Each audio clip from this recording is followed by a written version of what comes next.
Andes Resources is an Australian unlisted public company. We've been in the Andes region, or the Antioquia region, Andes sub-region of Colombia for 4 years, and during that period we've built a portfolio of 800 square kilometres and a robust project pipeline.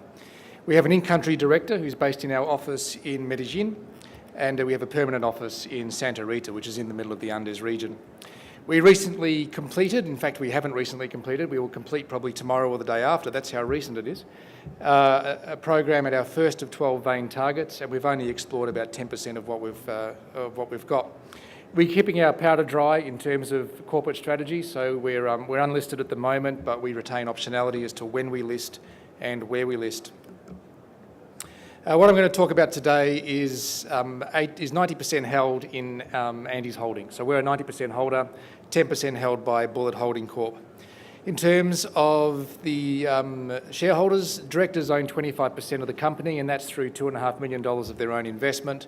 Sandfire Resources came on in June, July of this year through a $2 million placement to take 19%.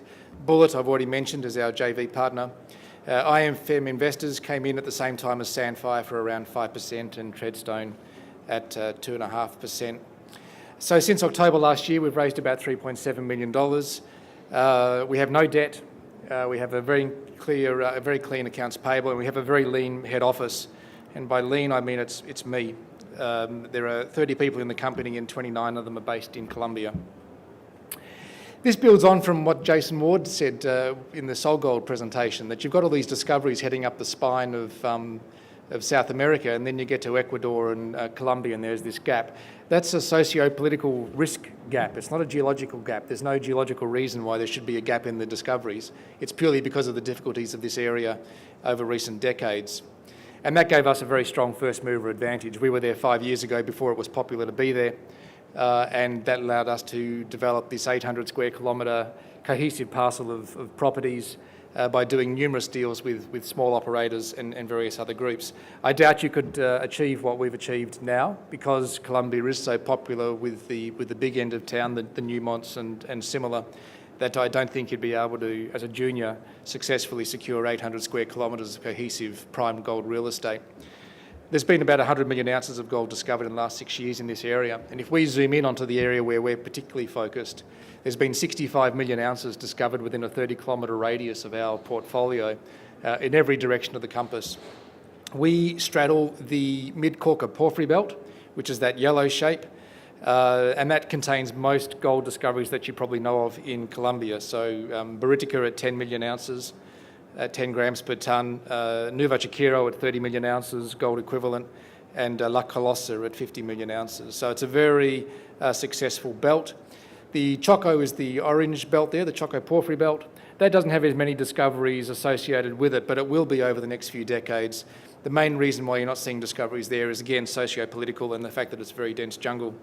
And that belt extends down to Cascabel, to SolGold's Cascabel. So Jason Ward mentioned that the Eocene and the Miocene are the two areas of focus for them. It's the same for us. The Choco Belt is the Eocene, the Mid-Cauca is the Miocene. So it's really an extension of the SolGold story, heading much further north, potential porphyries and potential vein-hosted gold. Now I'm zooming right into our property area. That entire map is our property. Well, a little bit in the very far north is not ours, but everything else is ours. That blue is not ocean, that's the Farallones batholith.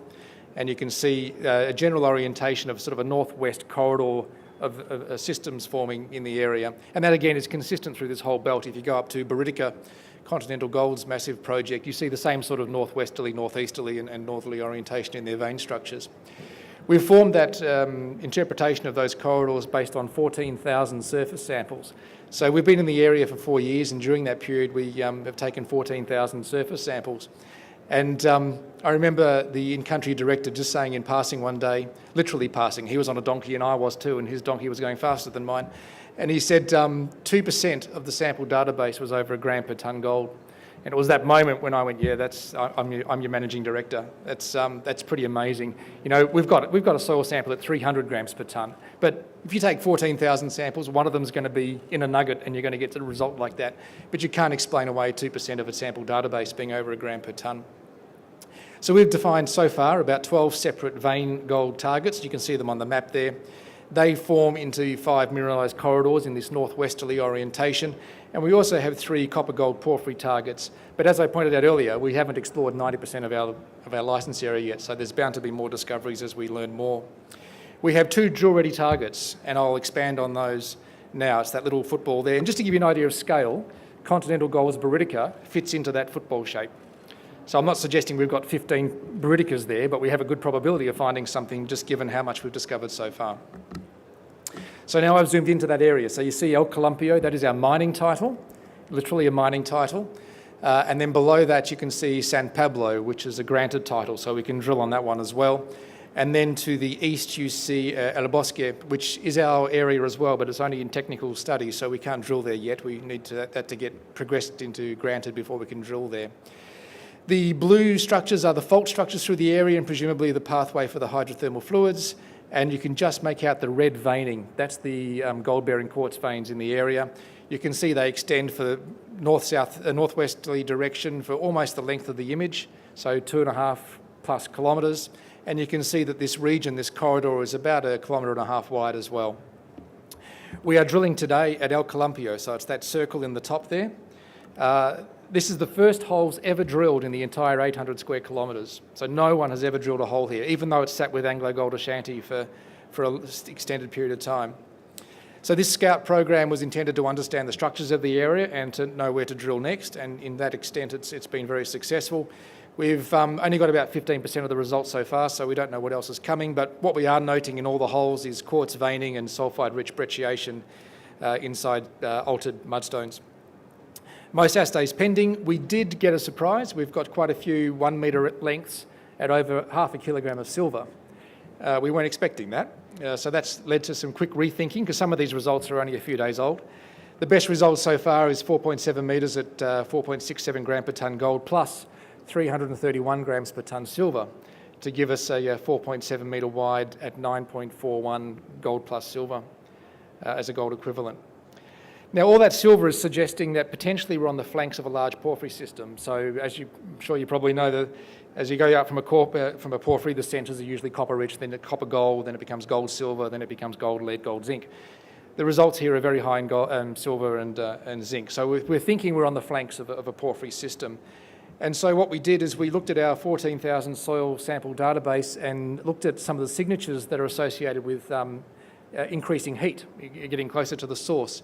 One of those is to look at a lead-zinc ratio. The higher lead compared to zinc, the closer you are to the heat source. And sure enough, 2.5 kilometres below El Columpio, San Pablo lights up as a hot area. And there's a little insert there to give you an idea of where we are. We're 2.5 kilometres south of where we've just been drilling. So this is where we'll go with the next drilling program, subject to some more seed funding. We'll start this in the new year. We also want to drill at El Bosque, which is the largest mine in the region. It's an artisanal mine.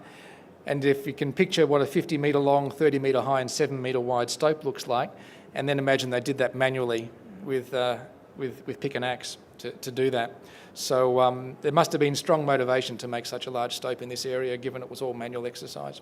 So we're looking forward to drilling there as well, but we can't right now because that sits in technical study.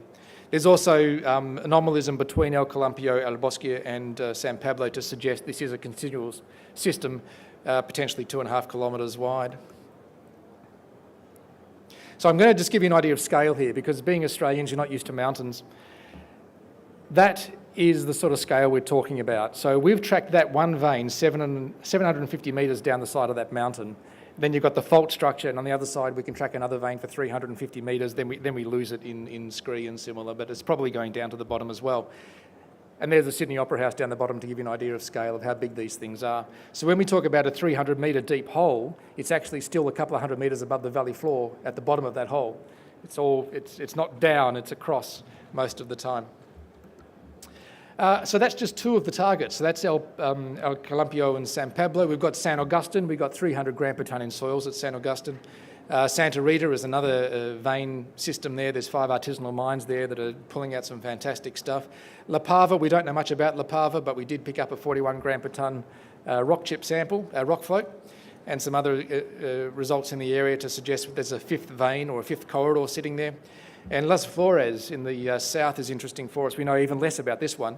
but the orientation of some of the old workings in the area suggests that it actually lines up directly with San Pablo and El Columpio, suggesting that that 2.5, 3 kilometre long corridor is actually 11 kilometres long. So we look forward to getting down there when we have time and funding to do so. Now, on top of that is our porphyry story. So I mentioned we straddle the Choco Porphyry Belt and the Mid-Corker Porphyry Belt. This is the porphyry story. We've got 17,000 hectares of the Mid-Corker. The most notable here is Nueva Chiquiro, also called Quebradona, to our south, to our north. That's 22 kilometres away. And you might remember in Sol Gold's presentation, they had the list of the best drill holes ever recorded anywhere in the world. This is number 7 on that list. And we're below that in similar Miocene-aged porphyry belt. So we look forward to understanding our porphyry story in more detail as we progress as well. And very briefly, it says here time's up, so I'll be very brief. Just a very small discussion on our corporate social responsibility. It's very important in this area that we give back to the communities and support the communities. We employ locally.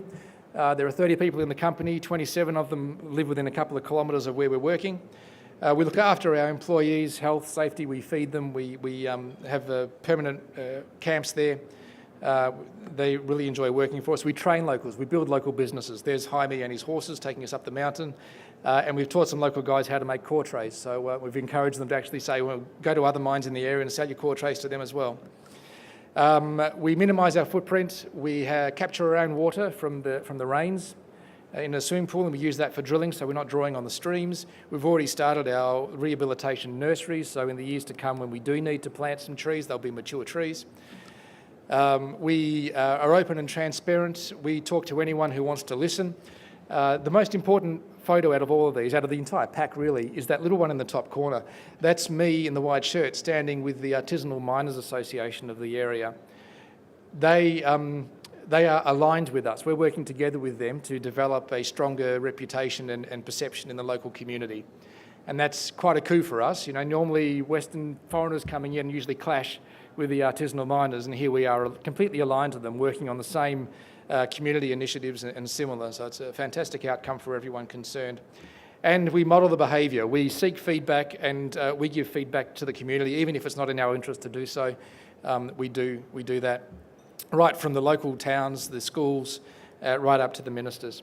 So that's where we are. Subject to funding through another seed raise shortly, we will be drilling at San Pablo and then contemplating what our next step will be corporately. Do we list in Australia? Do we list in Canada? Do we list in London? And do we do that sooner or later, or do we stay private? Thank you for your time.